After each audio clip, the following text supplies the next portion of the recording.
listed on the agenda will continue to be accepted online or in person. Written comments are welcome anytime. And for members of the public who may be attending remotely tonight and are looking forward to addressing the council, I'm sorry for any inconvenience this may have caused you. And I don't believe we have anybody who did request prior to speak. Okay, so we do have an option for folks if they want to attend remotely for public recognition to seek approval through our clerk. And so with that, I'm going to go ahead and move on to our first agenda item here, which is the mayor's report.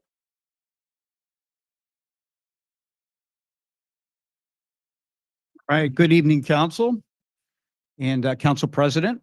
So a couple slides for you tonight. I hope you find them uplifting, mostly positive news to share tonight. All right, so the 6th Street Active Transportation Improvement Project. So just a little update on this. Design was funded for 2024. It's in our budget, and you can see public outreach is occurring. Expect to be going out to the public later on this year to get more citizen input on the project. We expect to have this shovel ready by the end of 2025. And just so you know, we are optimistic that there'll be some grant money coming forward for the construction portion. And so we'll be looking and competing for that. All right, next slide. All right, so Washington and 11th Street, just a quick project update. We are on track for a late spring completion of the road phase, and which is the completion of Washington Avenue up to Pacific Avenue. The roundabout will occur, that construction project will occur shortly after that, beginning in June. We are coordinating with the Armed Forces Day Committee for impacts for our May event, and coordinating also with the Bremerton Bridge Blast folks to ensure the roundabout work doesn't impact the putting on that wonderful event. So those two great events are still on, and we anticipate just working together and make sure this is seamless. Next slide, please. Bremerton Creative District. Now this is this is a cool project, so I'll keep promoting this. And what I'm showing you tonight, an RFP for logos and branding is underway right now. It's an effort that'll go till April 15th. I have the website up there on screen, looking for artists, graphic designers, folks who can help the leadership team for Bremerton Creative Arts or Creative District complete this this project. So real cool. Brand identity is important. Next slide.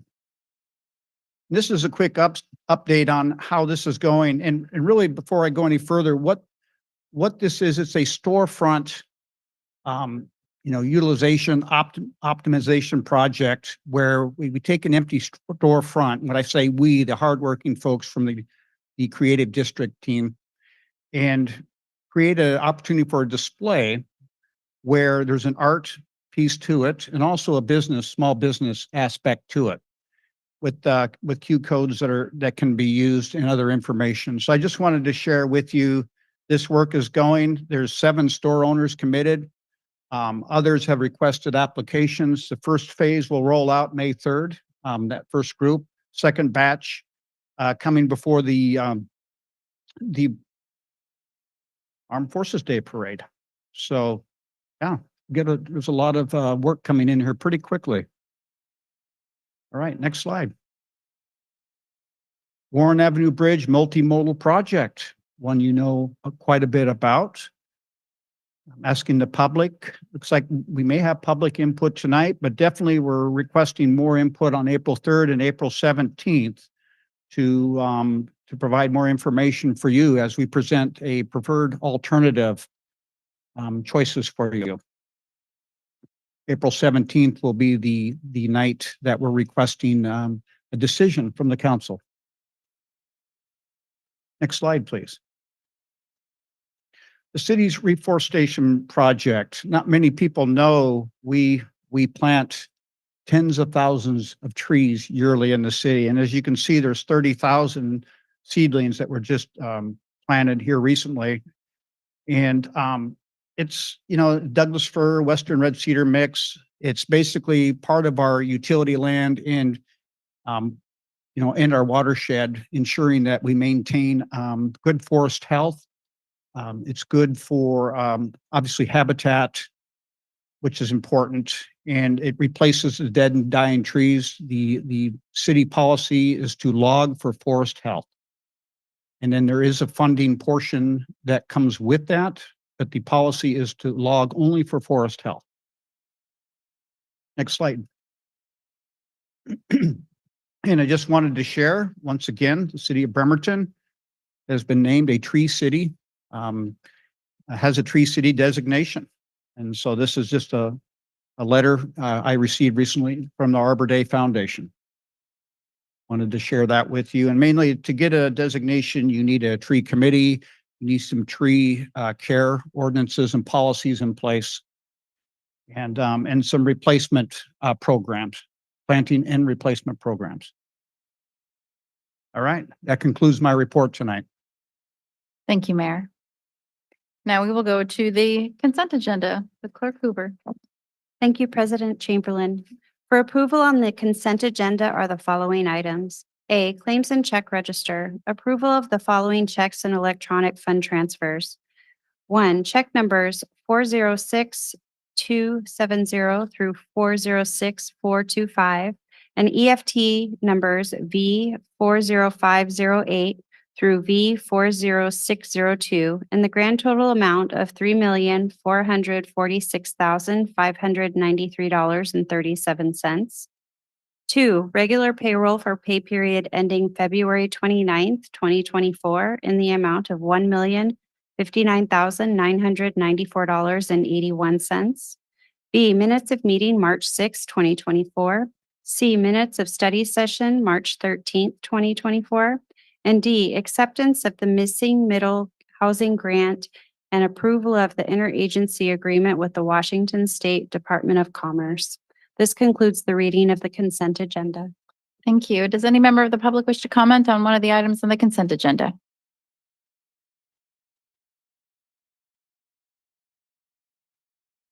I'm Mike Simpson. I live in District 6. So I'll talk about the consent agenda. There's one item on the consent agenda tonight. And that just shows that Council President, you are failing to address many of the issues that the city faces. There should be more things on the agenda rather than the one item that's on the consent agenda tonight and the lack of any other item on general business. You're not addressing the issues that the city should be taking care of. And by the end of the year, you'll see that your agenda is full of items that will take all night to take care of. This is something you should be aware of. You've been on the council for a while and you should address it and take care of it. Thank you. Thank you very much. Does any other member of the public wish to comment on one of the items on the consent agenda? Okay, seeing none, I will go to the council for a motion. Move to approve the consent agenda as presented. I second it. Okay, thank you. We have a motion and a second, and let's go to a vote. Councilmember Frye, Yes. Coughlin, Yes. Grabowski, Yes. Goodnow, Yes. Mochler, Yes. Younger, Yes. Chamberlain. Yes. Motion carries unanimously. All right, so next up is public recognition. As noted on the agenda, public recognition provides an opportunity for attendees to address the council on any issue not already on tonight's agenda. And again, there will be no public comments accepted via Zoom tonight. This is also a reminder that it is election season again, so please refrain from any endorsements for or comments about candidates or ballot measures. I also understand that we have a guest here from our Bremerton Community Theater who's going to share a bit of their presentation, about their performance, The Titanic, tonight. So just wanted to give y'all a heads up about that. And feel free to start the clock for the first My participant. name is Mary Lou Long, a longtime resident of Bremerton, District 6, and I'm here once again to recommend that we start our council meetings with the Pledge of Allegiance. Dear council members, you may never understand the reason The great majority of Americans salute the flag and say the Pledge of Allegiance. I have found words expressed in the Pledge of Allegiance from time to time that appear conflicting with what is happening in government actions. These words have not changed, nor have the meanings and ideals expressed in those words. Only the actions of men in various positions of power have been in contradiction with the words. That may be why you don't particularly like saying the Pledge of Allegiance. Unless you have served or had a member of your family whom you love dearly serve and sacrifice for the freedom and rights that this country provides, you may fail to see the power of words in the pledge. We pledge allegiance to our flag as a sign of fealty and recognition of what we stand for. One nation, undivided, working for the security and benefit of all. We say under God, as we are not man-made, but rather a creation by a much higher intelligence, nature's creation. We strive to establish a form of government that respects, nature's creator. We strive to establish a form of government that respects the freedoms of an independent people and not a controlled group by some tyrant or king. Our liberty is a promise we make with each other, and it is protected by a contract defined by the Constitution. The writers of our Constitution understood the blind greed for power that man can exact on others, given no rules to restrain them. When we say these words, we pay homage to the flag in our pledging allegiance that represents all of this. We remind ourselves of that contract with each other and who we are, what we're doing, and reestablish a connection with each other and why we are gathered together in a public meeting. The Constitution of the United States and the Constitution of Washington State are in harmony when they are 30 applied seconds. by the men and women that represent us with fair-minded and truthful collaboration to do the people's business. Things go well and peaceful coexistence is maintained. If not, chaos, where trust is lost and discord is the norm. For these reasons, I believe all the public meetings here at the City Council should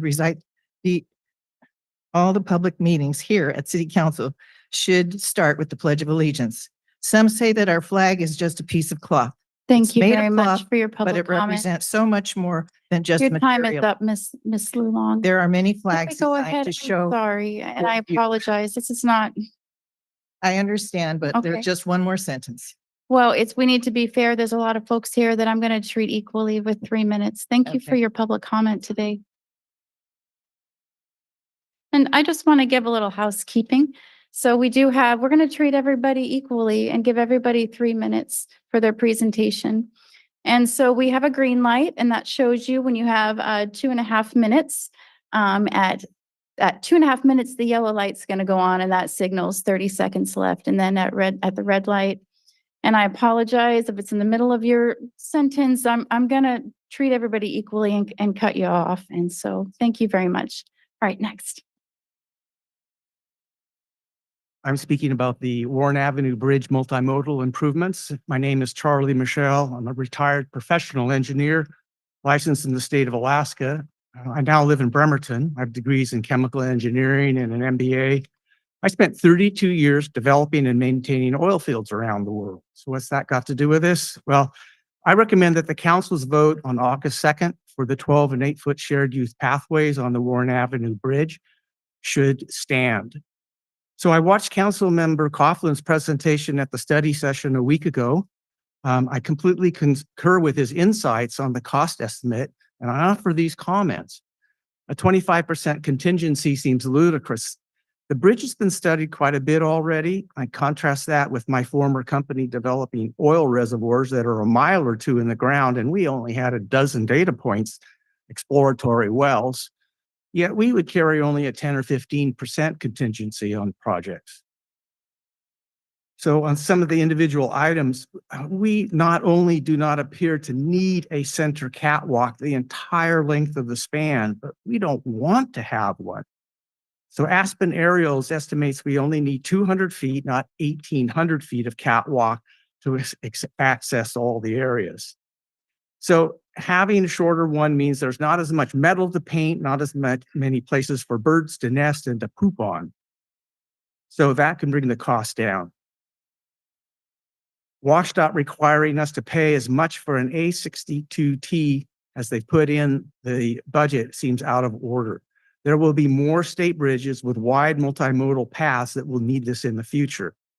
At most, we might pay the difference with an A62, but if this truly is the only bridge in this whole state needing an A62T, then it makes no sense to buy one, and that we should instead rent one from the firm in Springfield, Oregon.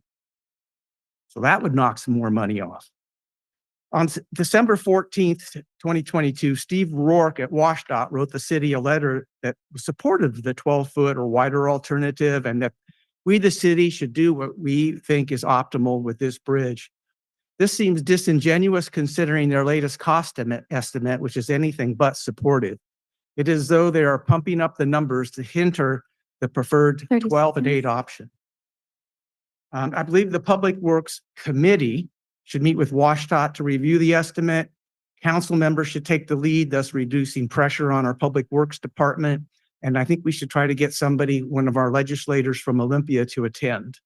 Should try to build both sides of the bridge if we can. So in summary, please let your August 2nd vote stand. Thank you. Thank you.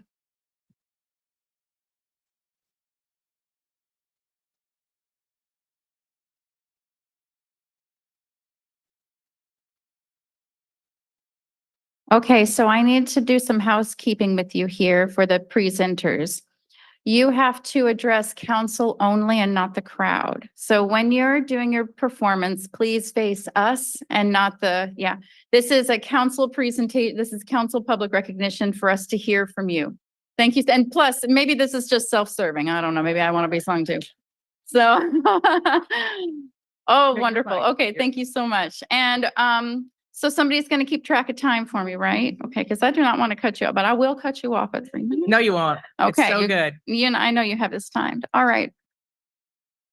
Okay, and just if you could state your name, pause for just a moment. If you could state your name and your affiliation for me, and then you're welcome to do your Thank you. public recognition. My name is Rana Tan. I am the production coordinator on the Board of Trustees at Bremerton Community Theater and the director of Titanic the Musical, which will be presented at our theater for the first time, April 4th through May 5th, April 5th through May 5th. We're going to perform a short snippet of a song for you. And we are, if you like what you hear, please donate during the Kitsap Great Give on April 16th. We are trying to replace our lights with energy efficient LED fixtures. And here we go.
Thank you very much to the Bremerton everybody. Community Theater. Okay, from here on out, we are mandating that the next public recognition will be sung to us, so. Okay, we'll get you up. Not. Thank you so much to the Bremerton Community Theater. That is going to be a really tough act to follow. Well done, everyone. Well done. Oh, my goodness. My name is Carolyn Stein. I'm with the Washington State Science and Engineering Fair, and I want to thank you for a moment. As a person, as a citizen of Bremerton, for all of my life. I went to schools here. I grew up here. I've cleaned streets. I've carried signs. I've done all kinds of great things in this city, and it's in my heart. And I can't tell you how wonderful that was to see the arts, to hear about the bridge, to care about the flag, to care about all these things because people care about it. I'd like you, because I've got to get into mine, is that I'd like you also to understand that right now what I'm coming for is the Washington State Science and Engineering Fair for grades 1 through 12 is open to the public at the Bremerton High School on April 5 and 6. I'm inviting all of you to attend. It's free to the public. And on Friday, we are connecting with the International Space Station. Only one of 11 entities nationwide who apply for this, and you don't even want to go into the application process, are accepted to be able to connect to astronauts in space. Come make history with us. Join us Friday morning. They've given us definitely a time. It's NASA, and it has to do with some kind of trajectory. So it will be Friday morning, but please come join us at the Bremerton High School and make history right here in Bremerton. You know, Bremerton's a really special place because not only are they going to be there, but so is the United States Patent and Trademark Office is coming back. We have people from all over that are traveling back. I received a letter, and it was, I'll paraphrase it, right in my time, paraphrase it. It was from a parent that was registering her student. And she said, my daughter last year, grade 2, came to Bremerton with a science project. She was so excited about what happened and how she was received from the judges and about the area that she went back to her elementary school and she planted a garden because she won the Central Valley Garden Club Award. And she produced 60 pounds of tomatoes, which she donated to her school, so it helped feed the kids. Grade 3, I can't 30 wait seconds. to come back. She said, grade 3, can't wait to come back. We'll be here every year. That's what you're doing. That's kind of the different things. It's not just volcanoes and bean plants anymore in our world. These students are our future. Come support them. Come support the fair. We also will be at the Great Give, but I've got to tell you more than anything, the great give that you can give us is come to the Science Fair, April 5 and 6. Thank you so much. Thank you.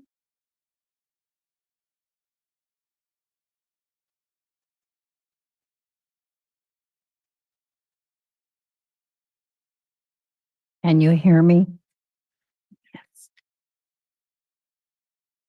Thank you, President Chamberlain and Council, for the opportunity to speak to you this evening.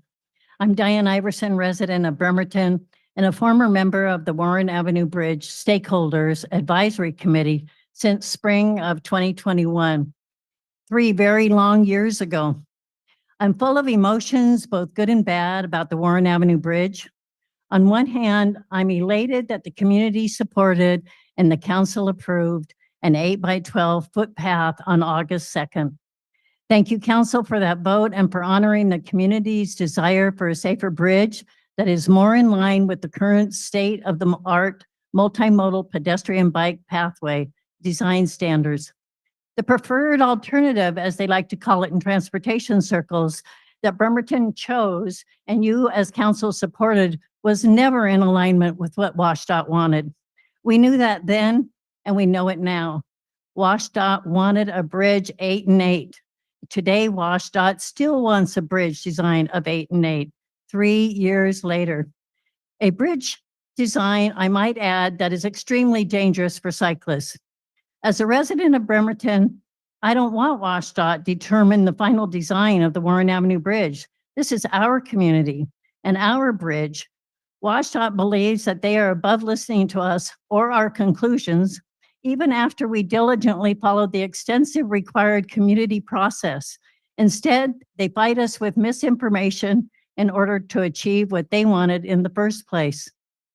So how does WashDOT try to railroad our community into changing our vote? Money. It's all about the money. It appears that we are 3.2 million short of being within budget. I totally disagree with that number.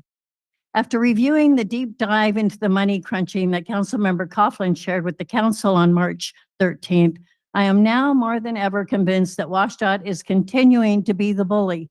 I absolutely believe that their analysis of the bridge, its costs, and its needs are inflated. New York City has Central Park. London has Hyde Park. San Francisco has Golden Gate, but none of these cities has what Bremerton has. We have the Olympic Mountains and Puget Sound.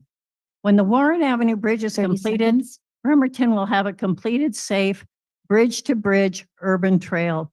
It will be our Avenue des Champs-Élysées, a 2-mile paved trail that will be the first place we take our relatives when they come to visit. As one of our new Bremerton leaders states, be bold, be brave, be Bremerton. Council, use your influence to find the dollars to continue to support what Bremertonians asked for. Thank you. Thank you.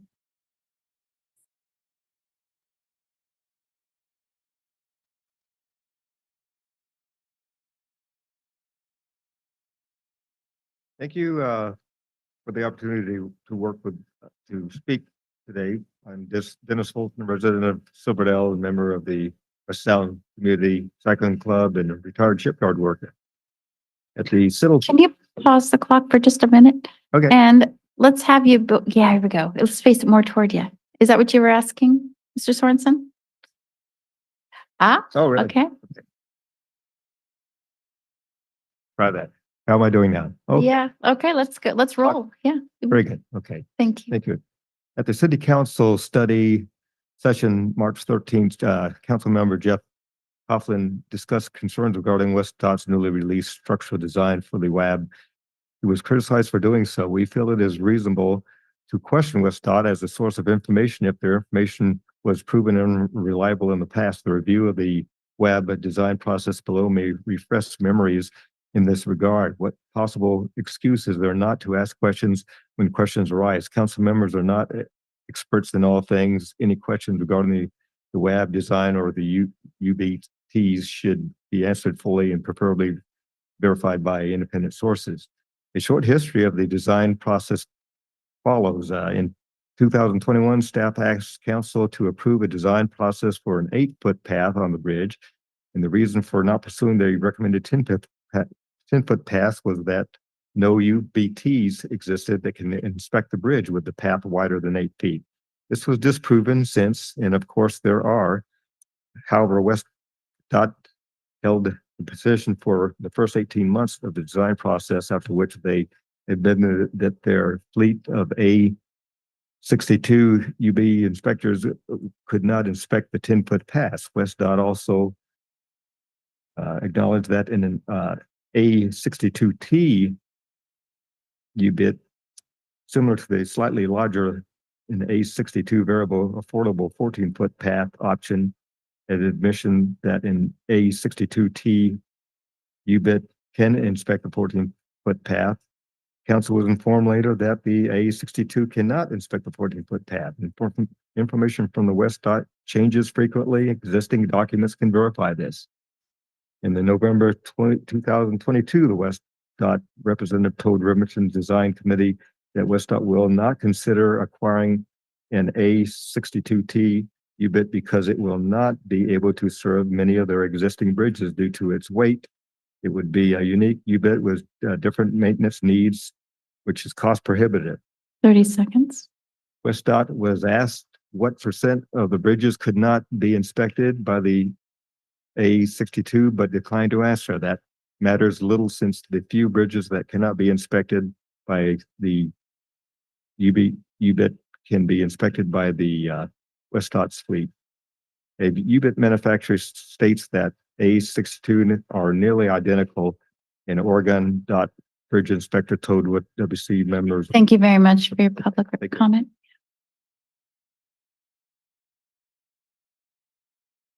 Okay, thank you for this opportunity to talk to you tonight about the Warren Avenue Bridge design process. I am Paul Dutke, resident of Bremerton, chair of West Sound Cycling Club's Bike Advocacy Committee. You may be confused by the preceding testimony, conflicting information from WashDOT about what UBITs can and cannot do, and the needs of the Warren Avenue Bridge, what's possible and what isn't. They've changed significantly.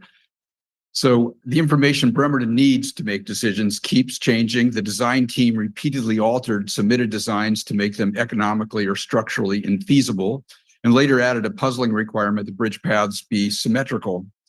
After the first 18 months of the design process, the design team felt the only viable option was 8 feet, 8-foot paths on both sides of the bridge. 1 year later, staff told council there were 2 acceptable options, an 8x8 and a 10x10. Their final preferred alternative was 10x10 with no other options. This design could be inspected by WashDOT's current UBITs. Council chose instead a 12x8 design. If council had chosen the 10x10 design, they would soon have discovered the cost would be significantly higher than estimated because WashDOT changed their mind about UBITs and said that they cannot inspect a 10x10 bridge. You get the point. WashDOT has not helped council choose the best bridge design and cannot be considered a trustworthy source of information. The public survey given to Bremerton residents asked folks their preferred path width. 47% of respondents wanted 12 or 14-foot paths, twice as many as those choosing 10 feet. 78% total wanted a multimodal path width of 10 feet or greater that would accommodate bicycles. Only 16% want an 8-foot walking path. Aaron Knight's memo that you were given shortly before the last meeting lists safety recommendations for the planned 8-foot Warren Avenue Bridge path. It recommends bicyclists walk their bike on the 8-foot walkway and recommends the city should pass an ordinance requiring this, thus, quote, protecting the city's liability should a crash occur involving a bicyclist. So it's hard to envision bicyclists of various ages and abilities walking this quarter-mile path. They will either ride in the walkway, disregarding any restrictions and be responsible themselves for any accident, or they will ride on the bridge deck where both the city and WashDOT should be held liable if they are injured or killed. 12-foot multimodal paths are what Bremerton wants. The widest paths on our bridge can accommodate, the widest paths our bridge can accommodate should be used. 12x8 is a good compromise. Thank you. Thank you. Evening, Council. My name is Jackson Pincus. I'm a resident of District 5, as well as the co-founder of Street Smart Bremerton. Tonight, I'm here to speak about the Warren Avenue Bridge situation and to remind both Council and the public of the compromises that have already been made to bring us to a viable project. First and foremost, I remind all of us that on August 2nd, members of this Council voted to approve a 12-foot by 8-foot design for the bridge, which was strongly supported by the residents of Bremerton as well. It isn't perfect for a few reasons, but approving a 12x8 project was a huge statement of support for safe, non-car infrastructure. It gets the job done for people traveling outside of motor vehicles and adds an essential connection to our growing bicycle network. That's the key word though, network. No bicycle or pedestrian project can ever reach its full potential if it's disconnected from others. In the same way that a road for cars disconnected from other roads is unlikely to see much traffic. Building high-quality, safe bike and pedestrian infrastructure induces demand for those modal choices, just as adding more lanes for cars induces demand for car travel. And reducing one side of the bridge to 5 feet for non-car traffic would kneecap the success ceiling of this project by drastically reducing the amount of bikes and pedestrians it can carry safely and the speed at which those bikes especially can cross the span. So if Bremerton's serious about street safety, solving traffic, and accommodating the growth that many of us hope this city will experience in the coming years, we need to stand up to WSDOT when it tries to add unnecessary costs to this project. This should be a partnership, not a mafia shakedown. And at the same time, Public Works should be seeking out as many grant opportunities as possible, both current and future, that could provide additional funding to close parts of the budget gap that are legitimate. Bremerton needs to show unity between citizens and council, but also between council and Public Works, if we want any chance of controlling our own destiny with regards to this bridge and the multimodal network it will anchor. Councilor Coughlin gave a clear and concise presentation recently, which highlights a myriad of opportunities for cost control that would allow a 12 by 8-foot project to move forward. And the ball should now be in WisDOT's court to work with our city in good faith to help us achieve that vision, rather than, intentionally or not, tossing roadblock after roadblock our way and telling us to figure it out. Council's job, in turn, is to stand your ground and advocate for the option that the people who put you in office and you yourselves approved in August. Thank you. Thank you. Hello, I'm Beth Anderson, and I urge Bremerton to do whatever it can to retain a design for an 8-foot, 12-foot shared use path on the Warren Avenue Bridge. My son lives here in Bremerton. He works swing shift. He couldn't be here tonight, but he walks to work every single day at the shipyard, and he would appreciate your efforts to make Bremerton a better place for pedestrians and cyclists. Many years ago, when my husband first started working at the shipyard, he lived over on Lebo and he walked across the Warren Avenue Bridge every day to work. He was proud that actually he could make it to work by walking faster than he could on the shipyard bus. If Bremerton can be made more walkable or cyclable, more people will be able to walk or cycle to work or for shopping, and that will help reduce congestion and the limited number of parking spaces. And it will also just make Bremerton just a nicer place to live. If Bremerton can succeed, if your efforts can help make it so that this 8-foot, 12-foot design is retained, this will provide a legacy that you can be proud of every time a citizen walks across that bridge or cycles across that bridge and enjoys the view and feels safe. That's something that you will be able to be proud of in the future. Thank you. Thank you. Thank you. Thank you, Council, for providing me an opportunity to share my thoughts on the Warren Avenue Bridge. My name is Carol Michelle. I live in Bremerton. I'm a senior citizen and I enjoy bicycling. I do it for fun, I do it for exercise, and I also do it as a way of reducing my carbon footprint. In the last 17 years, I've cycled all over this city. When planning my route, the one place I always try to avoid is the Warren Avenue Bridge because it's a very scary place to be on a bicycle. In my mind, I'm asking myself, how lucky do I feel today? With the bridge shoulders being redone, it seemed possible there would be an end to my fears. Public input into the width of the bike pedestrian paths was loud and clearly in favor of at least 12-foot and 8-foot wide paths. If you build a 5-foot path on the west side, it's likely that bicycles will need to dismount and walk their bikes across the bridge almost a quarter mile. The other alternative is to take your life in your hands and use the car lane. I can't believe this is really considered an acceptable interpretation of multimodal transportation. I'm also concerned that this solution does not include connectors to and from the bridge. It would be a shame to create a bridge that's not accessible to all users. This city needs to waste no time in planning and obtaining grant money for connectors. The voice of the public has been loud and clear. I encourage the city to dig a little deeper and see if they can find some funds to do this work properly and in a way that benefits all users. Let's make this bridge a place that unites and brings us together, a place where moms can walk with kids in strollers, where senior citizens can enjoy a walk with beautiful views of the water and the mountains, and where bicycle commuters can reasonably expect to survive their daily commute. Thank you. Thank you.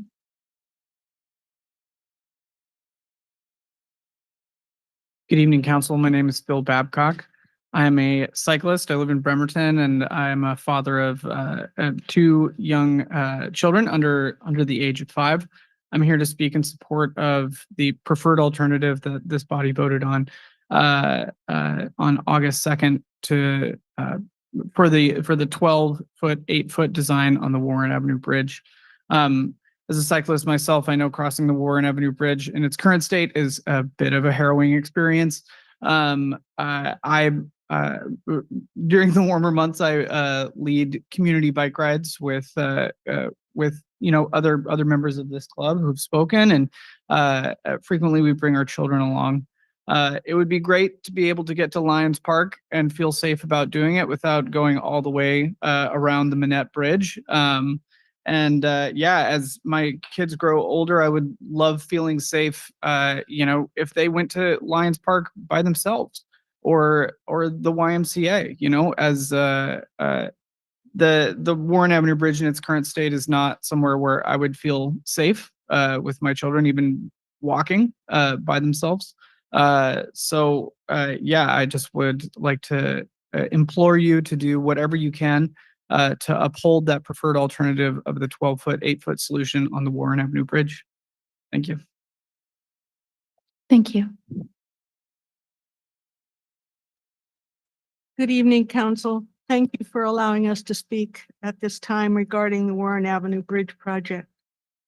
My name is Sharon Budd. I'm a county resident, but I cycle throughout the county very much. I don't here in Bremerton, however, because I strongly support the second for the 8-by-12-foot path. Pause for a moment. We paused your clock. We're going to do a little tech switch out here You're because not hearing me? no, it's the microphone itself. You're doing Oh, perfect. sorry. Okay. Should I start again? No, you just can continue wherever you're at. Yeah, you Okay. still have 2.5 minutes. Oh, so, great. yeah. Okay. All right. I'll do this quickly here. I strongly support the vote by the City Council for on the August 2nd, 2023, 8-by-12-foot path for the Warren Avenue Bridge. This is the safest solution for all citizens, handicapped, cyclists, walkers, and baby carriages. The public has spoken with the preferred 8-by-12-foot path, yet DOT continues to insist on the 8-foot path. Why? What are the reasons for this? And where is the evidence to support the 8-foot path? We need some answers. Seattle, Kirkland, and other cities in our states have designed safe paths for multimodal use, and they've received the support of DOT. Where is the vision in Bremerton? Build for the future, build a safe 8-by-12-foot path for all of our cyclists and all of our citizens. Thank you. Thank you. Hello, and thank you for the chance to speak today. I'm Richard Padro, producing artistic director at the Admiral Theater. I moved here from New York in October when the Admiral Theater hired me full-time to manage their grants and to expand our program offerings, especially in theater education. I'm very excited about our Theater for Young Audience program, which will bring live theater to schools that would otherwise not have the opportunity to do so. The Admiral continues to serve the community with a variety of entertaining shows and programming, as well as being a place of interest that tourists visit. We are currently in the second half of our presenting season, and we have a bunch of incredible shows and programs coming up. I hope to see you all at the Admiral Theater, and thank you. Thank you.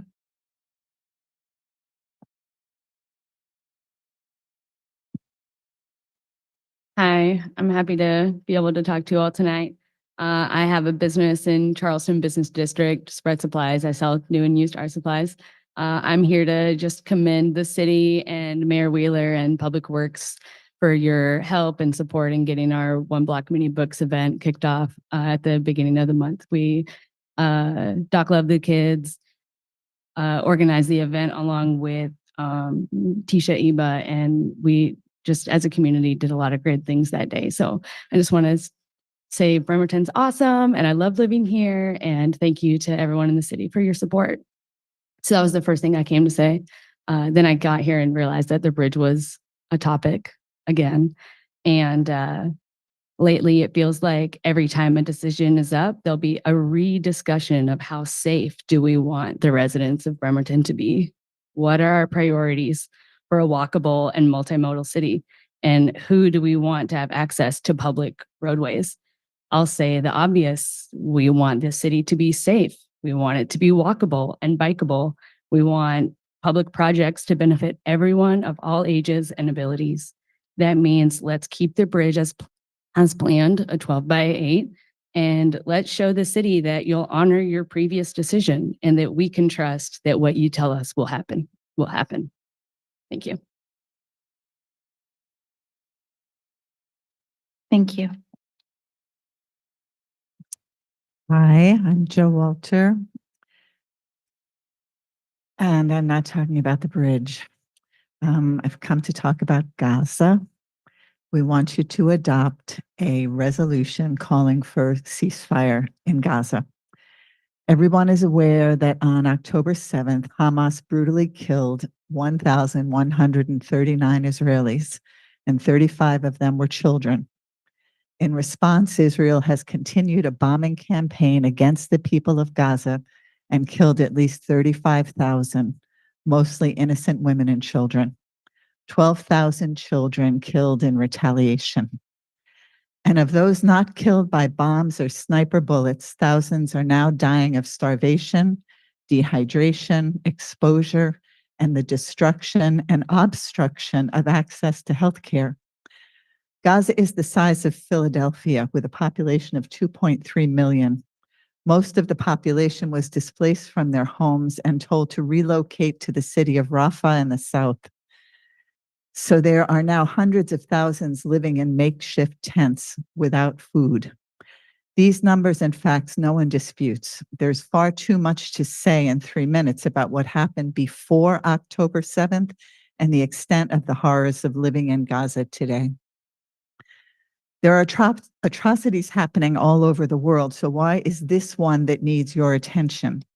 There are the moral reasons. Just like we renounce hate, we must speak up against the killing of innocents, especially when we are responsible. We are funding it with American tax dollars. Funds that could be helping us in Kitsap County are being spent to kill innocent people in Gaza. This is definitely the business of our representatives on all levels. The international movement for ceasefire is strong. A poll by Jewish Voice for Peace says that 60% of US voters want ceasefire, yet the United States government opposed the UN resolution for a humanitarian ceasefire. Without regard for politics or religion, we must support ceasefire.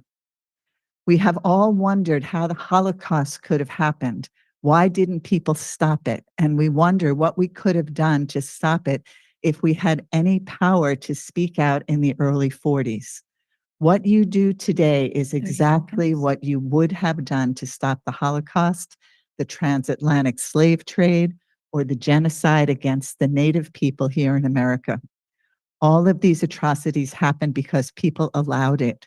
And there's no excuse not to do all we can to end the slaughter of people in Gaza now. Thank you. Thank you.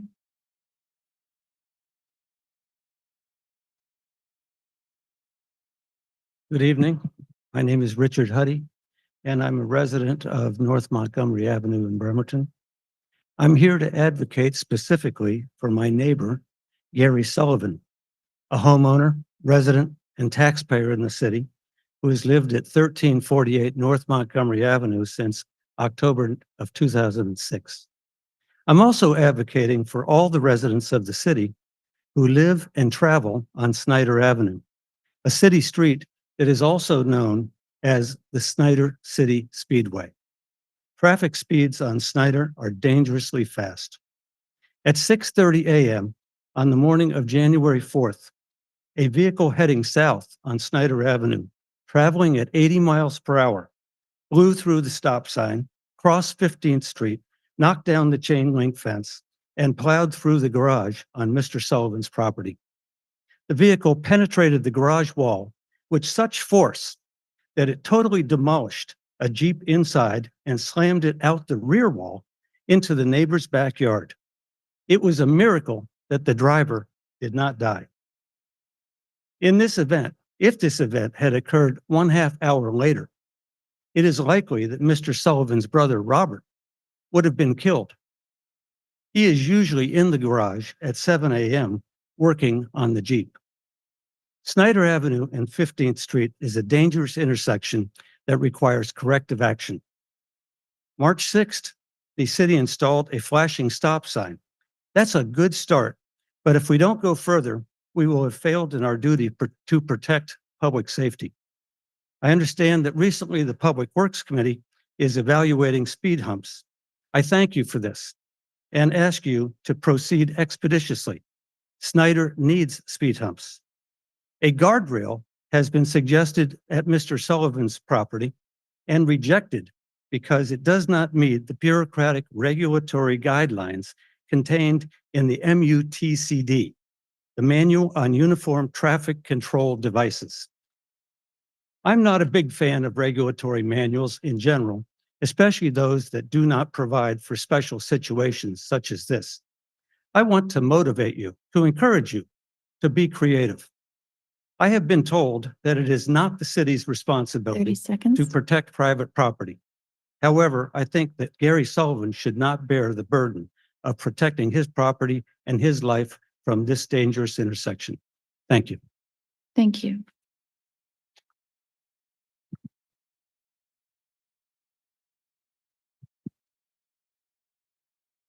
Hello, Naomi Levine, Bremerton resident.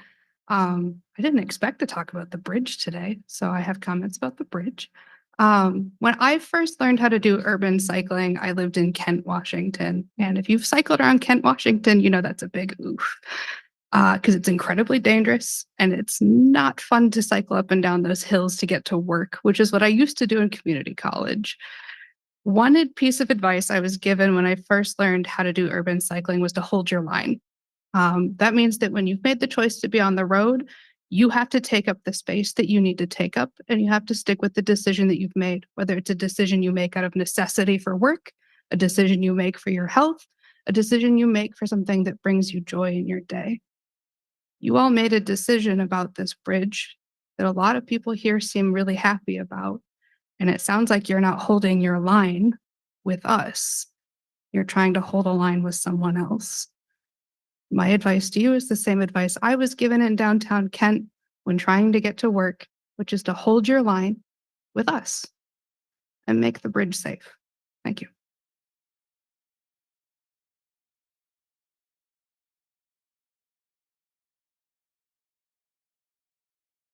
Adrian Wright, District 2. You guys have a tough decision to make regarding the bridge. I commend you for this. One of the things I had thought about that somebody else already brought up is leverage. How do you convince a large state agency to listen to a small town, Bremerton, and fulfilling your needed purpose? The only thing I could think about is reaching out to our state representatives and contacting them, seeing if they can work some type of negotiation, some type of magic with the heads of WashDOT. I want to say, Council President, I feel for Coughlin and Nookie last week talking about the situation and the difficulties, politics, and everything aside. Appreciate all that you guys do, particularly in this difficult. I don't have a yes or no in this decision going forward.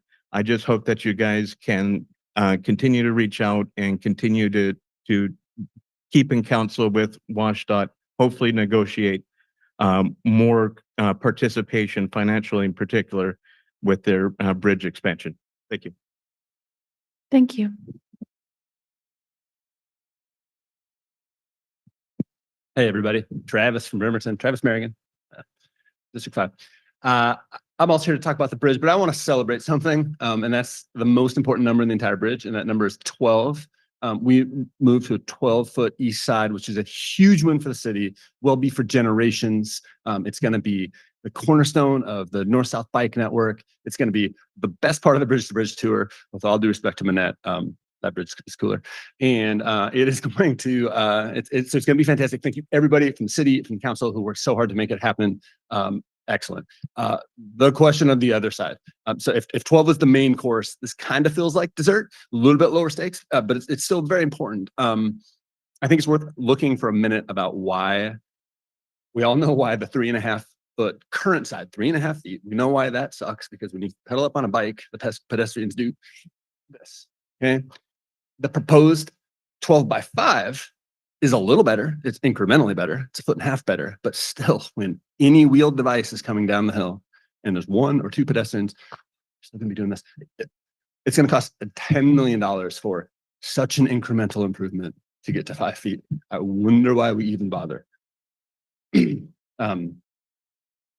is often brought up, must be brought up to ADA. It's got to be 5 feet to be ADA, which is true. But I would remind everyone that there's lots of bridges in Washington state that only have one ADA side, including the Manette Bridge, including the Tacoma Narrows Bridge, including lots of bridges in Seattle that only have one side. And another idea would be to bring the entire bridge up to standard would be get tunnels on both sides. So nobody ever has to cross the west side. For instance, that would be a creative solution. Phasing would be a creative solution. Looking at really hard at the costs that have been put forward are creative solutions. These are very challenging things. There's some harsh words said about washed out. I don't associate myself with them. They're engineers doing hard work, and I work with engineers. Engineers must work within strictures. There's rules, and you follow the rules if you're an engineer. But you guys are basically lawmakers. You make rules. That's your job, right? To make ordinance and rules.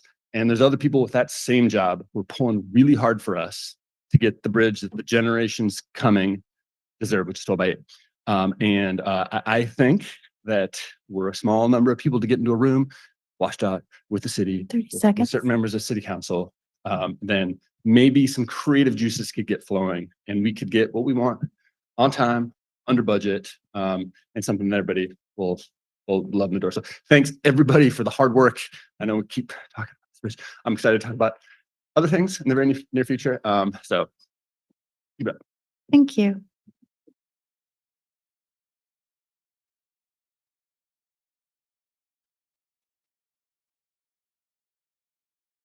Hi. Hello. Hi, my name is Angela. Council. I'm a resident of Bremerton, and I'm gonna hope to get through this. So this is not on the bridge because I don't live on that side, but I did get a no on the crosswalks and the sidewalks and the lights for where I live, which is kind of sad. But I would like to commend the city and Parks and Recreations on the beautiful new playground area going in at Kiwanis Park on 4th and High area. However, I would like to suggest to the city that also in this area are homes which should be condemned by hazmat for drug activity. While the city is improving on becoming a beautiful Bremerton, there's homes in many areas of Bremerton that need to be brought up to keep on the outside. I would like to see the city start going after some of these homes in the area that we have unhoused people trying to get housed. But homes that are looking like squatter homes make it hard for anyone trying to restart their lives in this city. A bit harder. Oh, I'm sorry. Make it a little bit harder. Well, I understand we can't do everything. We as a community can try and stop people's homes from being an eyesore to those trying to enjoy themselves outside in a public area. We have task force to get the drugs off the streets. Let's start getting the war on drugs out of the homes in the city of Bremerton. Thank you. Thank you.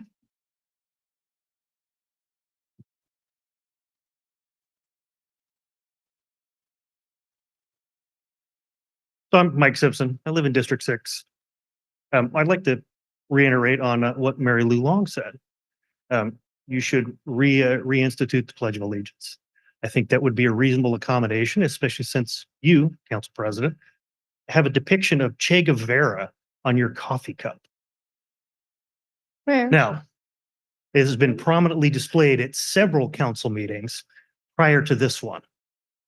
Now, Che Guevara, I might remind you, was an avid Marxist and communist who was killed by his own people because, well, he was also a racist and an anti-Semite.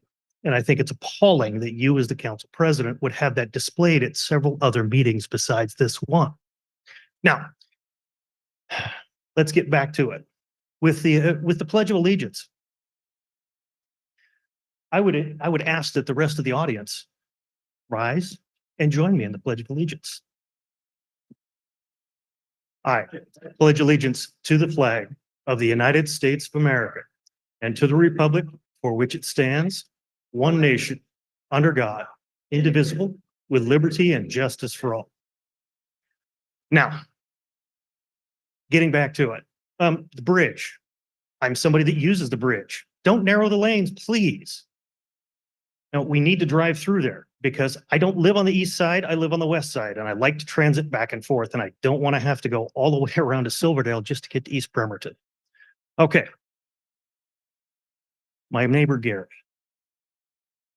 He has a public safety problem at his intersection. Putting in the speed bumps or speed humps on Snyder between 15th and 19th is the right answer. He also has a curb, which you must maintain because the sidewalk there for about 25 feet in front of his house, the side of his property that's been hit by several drivers twice in the last 2 years, effectively is a ramp that leads into his fence and into his garage. This is a public safety hazard that you, as the city, are responsible for. You're responsible for maintaining that sidewalk. This way, if there was a curb there rather than a ramp, it probably would have mitigated some of the speed that person who could not obey the law. They'd still have to obey the laws of physics. It would have slowed down the car and probably not penetrated into the garage. Now, what else should we talk about? Well, there are a lot of other issues that you didn't get to tonight, and you have no items on your general business. And again, as the council president, you're in charge of the agenda. You should be the one that sets the precedent of what's on the agenda and how many things there are. Thank you. Thank you. Does any other member of the public wish to comment on any item not on the consent agenda? Okay. Seeing none, I will now close public recognition and move to council reports.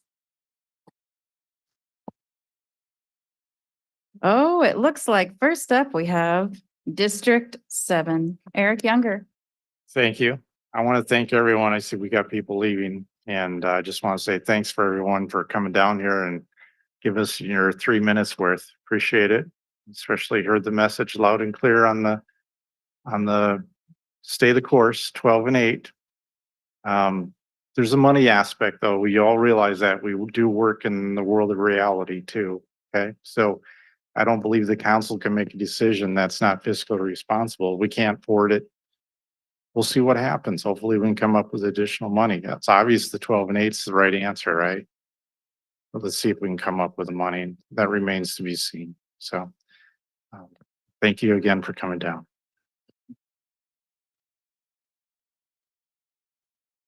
Next up, Council Vice President Anna Mockler, District 6.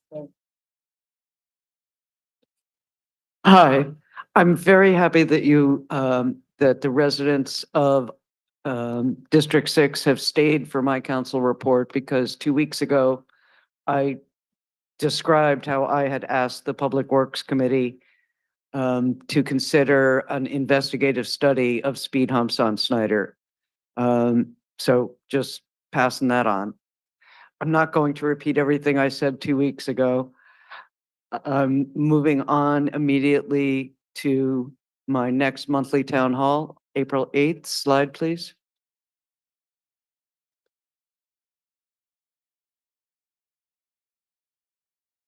Thanks. So District 6. Okay, so every month from 4 to 6 p.m. at 100 Oyster Bay Avenue North, this coming town hall, Joe Crane of St. Vincent de Paul is going to discuss and present and answer your questions about the large housing for homeless women and children project at 13th and Wyckoff, 13th and Callow, almost all the way to the 7-Eleven. It'll be a big project. 5 p.m., April 8th. Next slide, please. Or previous slides. So this is Lulu Haddon Park. This is pretty much how it has looked since October 2022. This is where the playground used to be. The blue cylinder is where there used to be drinking water. That was, I think, taken out soon after the pandemic, and it still looks like that. Next slide, please. This is the other end of Lulu Haddon Park, looking back at the site where the playground used to be. Director Elevato has put together an amazing funding package and has been hit by challenge after challenge. And we are discussing how we can possibly, well, we are talking about what happened that this project has been delayed. The latest information I have for you is that it may well not be installed until early 2025. If that changes to better news, I will tell you, I promise. This is a big hole in our neighborhood. The absence of the park, it looks this empty all the time now. So just that's the status of Lulu Haddon Park. Just moving on to the science fair, I will be a judge and on Friday and Saturday, and I hope many of you can attend. It's at Bremerton High School. I mean, my goodness, a chance to talk to the International Space Station telescope. I'm missing several essential parts there, and Councillor Coughlin is laughing right now. I appreciated everybody who came in and spoke about Warren Avenue Bridge. I'd like to make it very clear that this is not an agenda item that council voted to put on the agenda. So we will be discussing it. And for the rest of it, I'm going to recite a very brief poem in celebration of the sun that we had for the last few days by Shingichi Takahashi. It's a fine day and I'm talking to the sun. I don't think there's only one of you, I say. There are thousands, and the stars. To be is to be numberless. And yet, O magnificent, I delight in your heat. Dust speck, I adore you. Thank you. Thank you, Vice President Mochler. Next up, we have District 5, Michael Goodnow. I didn't have a report today, but I just thought I would comment on some things that were said earlier in regards to the Pledge of Allegiance. I am a military retiree. Most of my family has served in the military, and I was council president the year we removed it from the mandatory procession, and with the same commitment that I served this country is the reason that that was my personal to remove it, to make sure everyone feels welcome and everybody feels free to do what they want. And having everybody stand up and do something is not about freedom. That's about, following. Anyways, it gets brought up frequently, and we want to make sure that folks are welcome when they're in this chamber, and they don't feel they have to pledge to anything in order to participate in government in the city of Bremerton. So that's kind of my thing on that. It's none of it's new news, but just if we're going to keep hearing that we should bring it back, I'm going to keep sharing why we removed it. And it is not permanently removed. It is an optional option, and we do bring it in occasionally, every once in a while.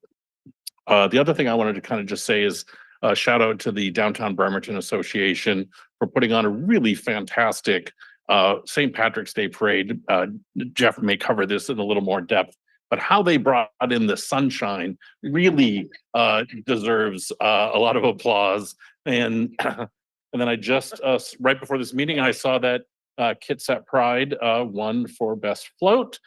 So I'm involved in Kitsap Pride. So my partner, Felix, pretty much did the whole thing. And so congratulations to him and to Kitsap Pride. And that's all I have. Thank you. Thank you. Sorry, I got a little thirsty. I needed to take a little drink of water. Okay, next up is District 4, Jane Rebelowski. Hello. I've been carefully watching the weather report and it looks like our cleanup at Matan Park to remove blackberries is again canceled this weekend because we're supposed to get quite a bit of rain on Saturday. But I'm gonna reschedule it for the 30th, but not send out flyers until like the Tuesday before to make sure the weather's okay. And then one thing that Mr. Simpson brought up, the curb in front of Mr. Sullivan's house at a Public Works Committee meeting. It was told to us that they're gonna be replacing that section of sidewalk when they go and do sidewalks down around Lulu Haddon Park at the same time. So at least that section will be taken care of. Also on April 4th, I'll be having my monthly meeting. This month, it's going to be Bremerton Fire Department is going to come and talk to us about different crises that are going on throughout our city, and how their services are needed much more than they were even a few years ago, and our population is growing and they want the community to know what all their pinch points are. And so I hope everybody comes to that that's interested in hearing more about the fire department. They're pretty fun because it's a small group and everybody gets to ask lots of questions. So that'll be April 4th at Bremerton High School, and it's in their guidance counselor office, but I have signs up so it's easy to get in. And it starts at 5, goes to 6:30. Thank you. Thank you. Next up, we have District 3, Jeff Coughlin. All right, thank you, Council President. I've got a couple slides here I'll start off with, and then a couple responses. So first, great to see all the public input. That's all my slides are about tonight. We're all residents of Kitsap County as well as the city. I saw the county has these excellent infographics asking people to join different advisory groups, committees, and commissions and boards to give input. I think this is so incredibly important that we continually get this public input and decisions, and these boards are a great way to do it. So please volunteer for a county board if you live in Kitsap County, which I think we all do. And the next slide. Going to continue to highlight our own boards and commissions. Shorten the URL there. We'll bring you to the site, bremertonwa.gov/228. We'll bring you to the city website on all our current boards and commissions. And that has an application where you can apply. Most commissions, you need to be a resident of the city, but not all of them. So I encourage you to put in your application, get it on file for anything you're interested in serving. That way your name will come up when there's an appointment. And with that said, I try to do a little deep dive on the next slide, my last one, on what's currently open in the city. There's an opening on the Arts Commission, make an impact on the arts in the city. Audit Committee is still looking for a CPA, which is really tough to find. But if you know any CPA, gosh, what, an hour or two a month is a big difference to the city for volunteering. BKAT Advisory Committee is looking for a community member and a student. I know LTAC has a couple terms that may be expiring, and if those folks choose not to reapply, there may be openings there. If folks are with eligible organizations that either get LTAC funds or like a hotel or Airbnb that contribute to it. I saw one on the Parks Commission and 2 on the Planning Commission vacancies, which is, I think, extremely important right now. We're undergoing our Bremerton Comprehensive Plan that's going to affect the next 10 years of city planning and growth. It really plans out 20 years. So making sure we have a full commission to get all that valuable public input is important. So please put in an application since we don't have any. And then finally, Race Equity Advisory Commission is still open. It is not an actively meeting group yet, but you can apply right now to get your name on file so that when those appointments come up, your name will be in there. So please take a look at those. That's my last slide. Couple items. Yes, great to see 6th Street. The progress there, that's a project that's been identified for over 15 years, I think close to 18. And so I was really glad council was able to allocate close to 700,000 last year to get that underway. We had a great Public Works Committee meeting where identified several grants for that. So kudos to Public Works for jumping on it. I'm really excited to see that done and really sooner than later, hopefully 2026. Warren Bridge, I didn't expect the outpouring tonight. I didn't expect to speak on it. But I do want to echo one word, and I think that's frustration. It is really frustrating in the different levels of government here in the different branches. In a sense, our excellent state reps and senators several years ago were able to come through with significant funding for that bridge, right? 26.5 million. And they recently came through again with another 500,000. And on one hand, you have them being able to allocate the money with this initial scope for a bridge that was going to be multimodal, which by WashDOT's own definition is 12 feet. And then not only having both sides of the bridge and being multimodal, but all these connectors were talked about in the beginning. And now over time, that was the state's vision. And as the costs have risen, we've had to narrow and pick and choose what's most important to us. And now our back is up against a wall, and it is mostly due to the other side of state government and the administration and WashDOT. And it is very frustrating. And my one ask of folks tonight is that continued request to speak up. So if you spoke up tonight, yeah, please contact, if you're in the 23rd or 26th district, contact our state reps and senators. Tell them how important this bridge is to you and how much you would like to see them try and work with the state administration on finding a common solution to go forward with what we had chosen. I think is extremely important that we pursue every possible avenue to make that happen before we change course. So thank you for doing that. Last two comments, science fair. I'm going to out nerd everybody. I will be in Austin for the total solar eclipse, which I've been planning for about 7 years since the last one in 2017. So I'll miss the science fair, but only because I'll be a true nerd in the line of eclipse. And speaking of the sun, yes, thank you, Michael. I forgot it. I didn't even hear about the float, so that's great news. Major kudos to DBA and for the excellent weather. But with that, I'm gonna use my last couple seconds to curse something, and that is males. Males are causing me a lot of problem right now because with that great weather comes all the seasonal allergies from the male trees. So curse you, male trees. I'm hoping to not have my eyes red as heck in the next couple of weeks. So that's the end of my report. Thank you all. Way to call out the paid tree, Arky. Oh. Right. I mean, next up, District 2, Denise Fry.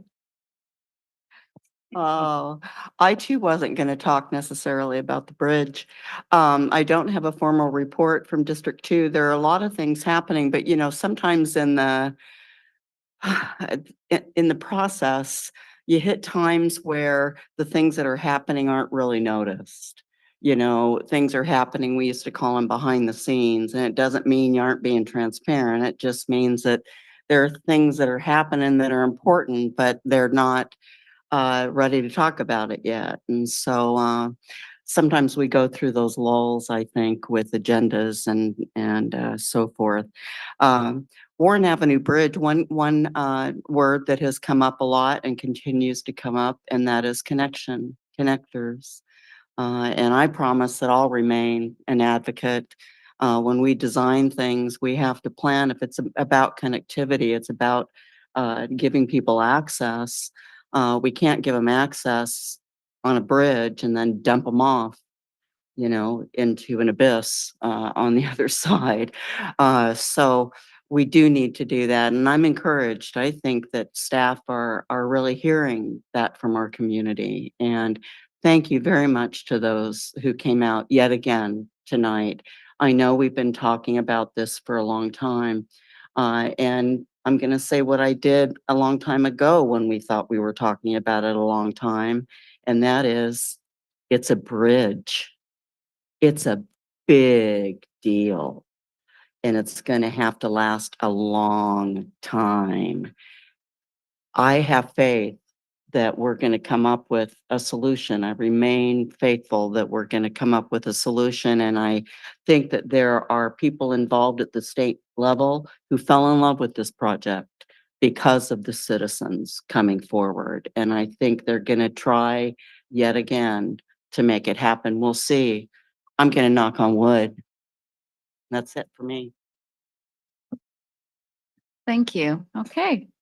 I guess I'm last and probably least, to be honest, because I mean, look, council president, y'all know we've got 3 former ones up here and we're all of like mind. The council president doesn't really have that much power. Okay. Right.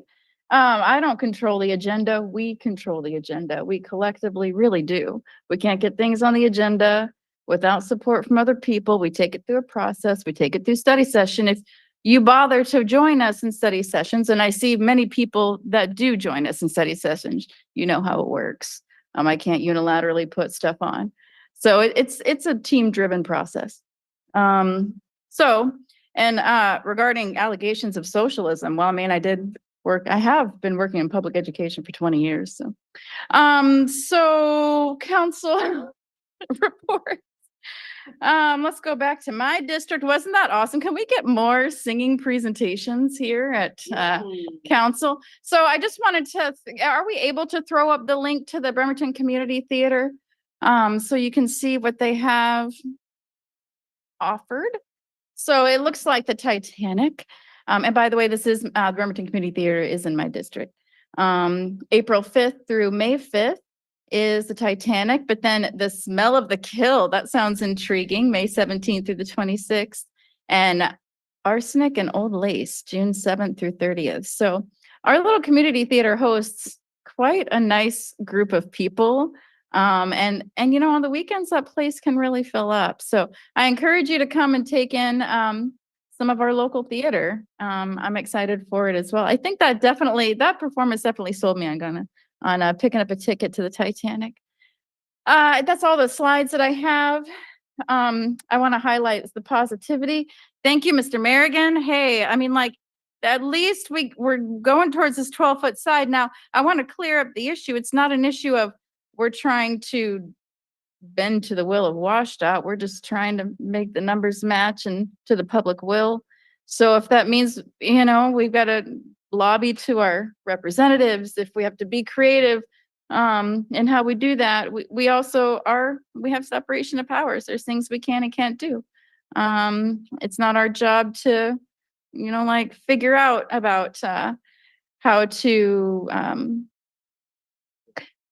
we don't know how to build a bridge. That's not our job. We fund it, right? And so we're just the conduits to the public, conduits to the people, and that we sign the checks figuratively.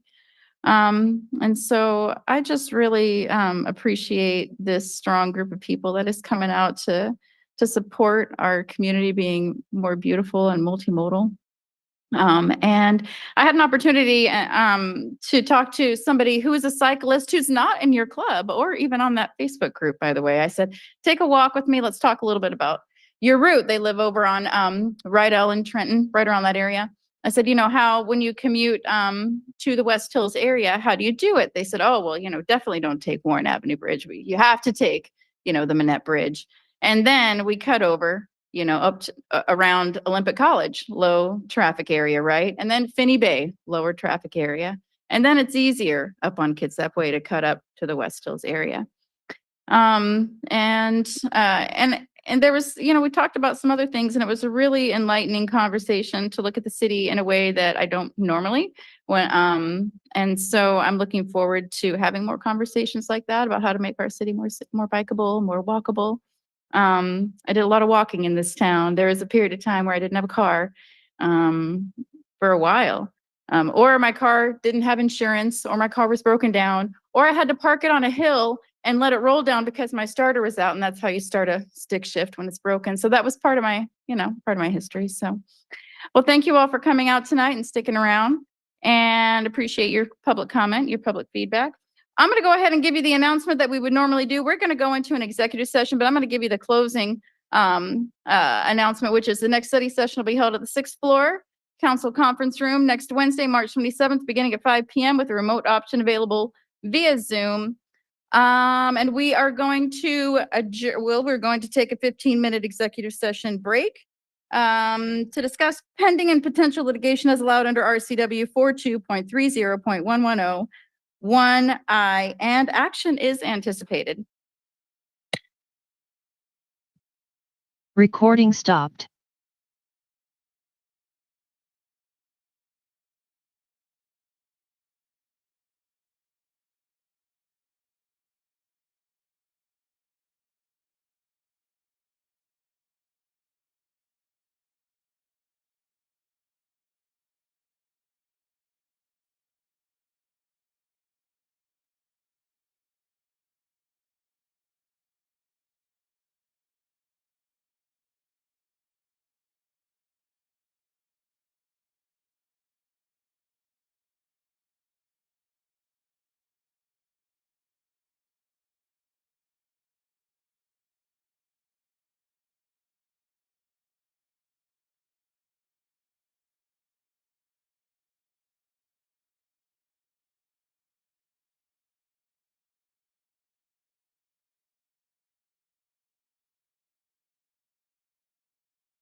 Recording in progress. Executive session has been extended by 5 minutes. Recording stopped.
Well, I'm gonna wait for our attorney to actually come back to the.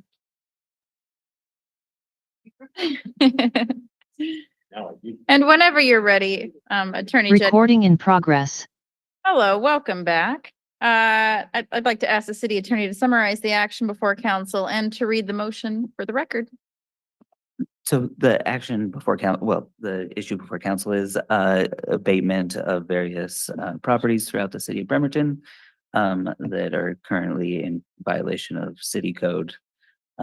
So the motion would be move to authorize the city attorney's office to pursue any necessary legal action to abate nuisances and code violations, collect fines imposed for nuisance and code violations, collect fees and costs associated with the abatement of nuisance and code violations at 530 Dr. Martin Luther King Way, 5311 Beach Drive, 1528 7th Street, and 2117 East Finney Bay Drive. There are no members of the public present that I see. Is there anybody online that would like to comment on this item? Okay, nobody online. So seeing no public comment, I'd like to go to council for a motion. Councilor Copeland. So moved. Okay. Second. She had to sing it, y'all. I don't think there's anything in the rules and procedures against singing, so your motion. So we do have a motion and a second. So let's vote on this item. Councilmember Coughlin, Yes. Grabowski, Yes. Goodnow, Yes. Mochler, Yes. Younger, Yes. Fry, Yes. Chamberlain. Yes. Motion carries unanimously. Thank you. And this concludes tonight's regular council business. Meeting is adjourned.